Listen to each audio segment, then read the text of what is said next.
Social media వేదికగా blackmail చేస్తున్న భార్యాభర్తను కరీంనగర్లో అరెస్టు చేశారు పోలీసులు.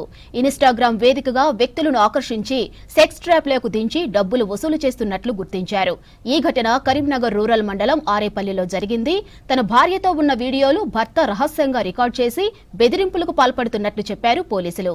బాధితుల ఫిర్యాదుతో కేసు నమోదు చేసుకుని భార్యాభర్తను అరెస్ట్ చేశారు పోలీసులు. కారు, మొబైల్ ఫోన్లు, వీడియోలు స్వాధీనం చేసుకున్నారు.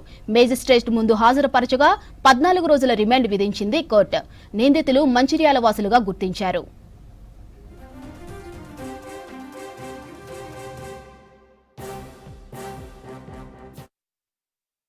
అట్టి ఫిర్యాదుదారుడు తన జరిగిన మొత్తం విషయాన్ని తన బంధువులకు, మిత్రులకు చెప్పగా ఆ మిత్రులు బంధువుల సలహా మేరకు పోలీస్ స్టేషన్లో ఫిర్యాదు చేయమని కోరగా ఫిర్యాదుదారుడు వచ్చి కరీంనగర్ రూరల్ పోలీస్ స్టేషన్లో దరఖాస్తు ఇవ్వగా నా తోటి ఎస్ఐలు మరియు పోలీస్ స్టేషన్ యొక్క సిబ్బందిని కలిసి తీగల వంతెన వద్ద ఉన్న టేస్ట్ దాబా దగ్గర వేచి చూస్తుండగా ఒక ఆడ వ్యక్తి, ఒక మగ వ్యక్తి ఒక ఎర్రని టాటా కారులో వారి వద్ద ఉన్న ఫోన్లను మేము తనిఖీ చేయగా అట్టి ఫోన్లలో నగ్నంగా ఎంతోమంది సెక్స్లో పాల్గొన్నట్టు వీడియోలు కూడా కనపడగా వారు నేరం చేసినట్టు రుజువైనందున వారిని ఈరోజు పోలీస్ స్టేషన్కు తీసుకొని వచ్చి తదుపరి చర్య నిమిత్తము వారు ఇద్దరు భార్యాభర్తలపై అరెస్ట్ మెమో జారీ చేసి మేజిస్ట్రేట్